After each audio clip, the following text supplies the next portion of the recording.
Well, if you are one of the many people who pass on the donuts or who opt for the salad instead of the steak, you're certainly not alone. Studies show about 45 million Americans diet each year, and a big part of watching what you eat is watching your sugar intake. So, instead, you choose that artificial sweetener, but the question is that really a healthier option? Well, joining us today to tell us more is nutrition specialist Dr. Melina Jampoulos. Thank you so much for joining us this afternoon. Doctor, I got to ask you.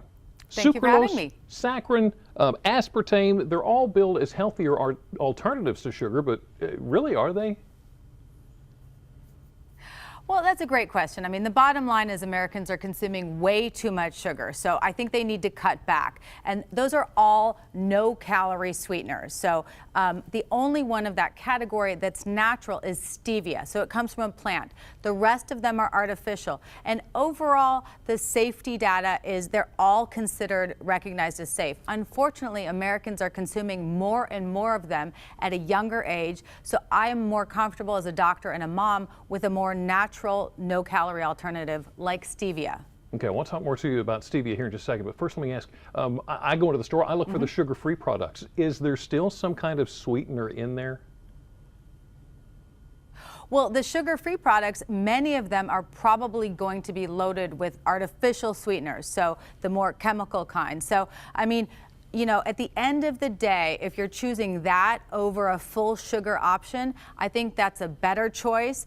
But if I had my druthers, I mean, I think the best choice would be to look for products that are sweetened with stevia, which is, again, the only natural alternative. What are your thoughts about artificial sweeteners breaking down in the body? Do they break down the same way as sugar?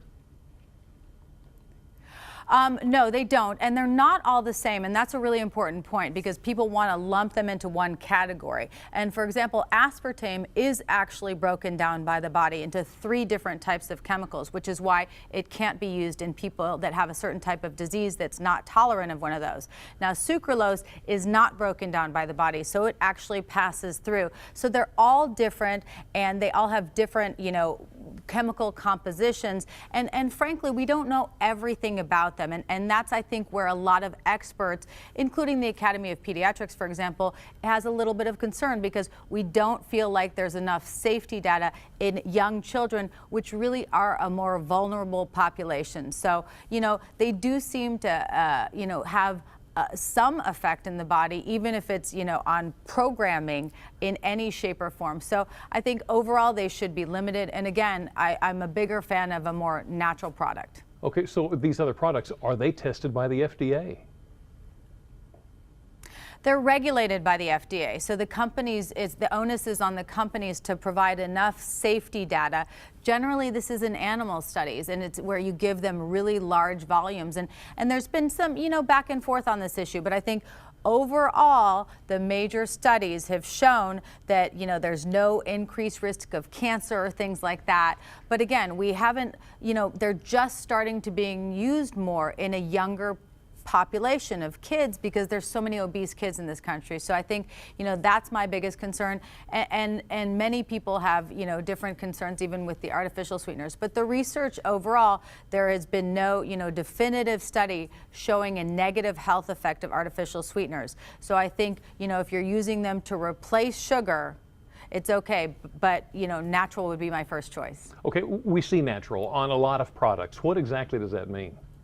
Yeah.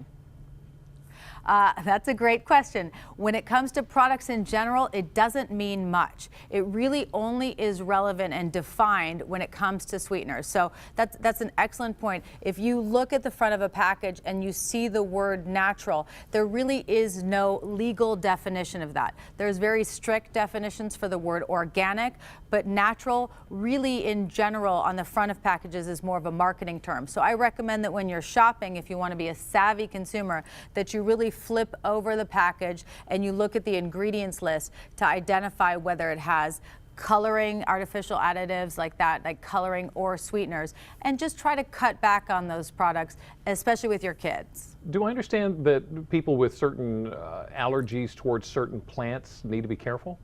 I'm not aware of it. It doesn't mean that it doesn't exist, but I have not seen anything about any sort of allergic cross-reactivity like we see with some different compounds. Okay, so there are hidden sources of sugar everywhere, hundreds of them, I think I read someplace. Can you pick out a few of those for us? Yeah, I mean, I think, one of the ones that, condiments is a big one. Salad dressings and condiments. The other one that really drives me crazy is yogurt, because it has this health halo and people really always think, oh, I'm having yogurt, it must be healthy. But some of the yogurts have more calories than a Snickers bar. So, I think foods that sound healthy, but then you flip it over and look at the ingredients list or at the nutrition label and you see, 27 grams of sugar. That's a lot of extra sugar. That really adds up very quickly over time. And even though beverages account for 1/3 of the added sugar, that means that 2/3 are hidden in a lot of the foods that we eat. Bread, things like that you just wouldn't expect to have sugar in them, but it really does add up over time. If you're having 6 pieces of bread a day and they all have 4 to 6 grams of sugar, then, that's like a can of cola. So pay attention to what you're putting in your mouth. Dr. Melina, thank you so much for joining us this afternoon with terrific information. Now, just in case you would like to know more, it's very easy to find out. We also just touched on stevia, and we spoke about allergies. The doctor said she was unsure. Our research shows that if you have allergies to ragweed, marigolds, daisies, and other plants, there could also be other side effects when using stevia. WebMD reports some people who consume stevia can experience bloating or nausea, feelings of dizziness, muscle pain, and perhaps even numbness. So what if you're pregnant or breastfeeding? Well, WebMD says there's not enough known about the use of stevia during pregnancy and breastfeeding. WebMD suggests you stay on the safe side and avoid use. It's best to consult with your doctor if you have any questions or concerns. Now, we've been talking about healthier substitutions. Not just sugar, there are a lot of other food swaps that you can consider if you're looking for less fat and fewer calories. An article on Time Magazine's website suggests using applesauce as a substitution for oil, butter, or sugar. You can try it in a muffin, bread, maybe even brownie recipes. And an added bonus, apples are a food high in fiber. Now here's another swap for sugar, mashed bananas. But because of the texture of the bananas, you'll probably want to use less moisture in your recipe, so you can cut back on the milk or the water. Another benefit of the bananas is they are high in potassium, which can help lower your blood pressure. You can also consider using non-fat Greek yogurt as a substitute for mayonnaise, which is very high in fat. You can also substitute the yogurt for sour cream. The consistency of the three are pretty similar, so it's a fairly simple swap. So how about oats instead of breadcrumbs? If you'll mix the oats with a little seasoning, and Time Magazine says you've got the perfect coating for breaded chicken. Plus, oats are high in fiber and packed with B vitamins. Now, it's not just food. You can try substituting soda water, which has no sugar, for tonic water, which is high in sugar. Now, this might be one swap that you'll notice, though, because of the differences in sugar content. So would you like to read more about these substitutions, or maybe find out more about swapping ideas? All you have to do is go to DelmarvaLife.com and click on the Show tab. Still ahead on Delmarva Life, there is so much more to your heating and air conditioning system than just the unit. And that's what you need to consider if your house is not heating or cooling properly.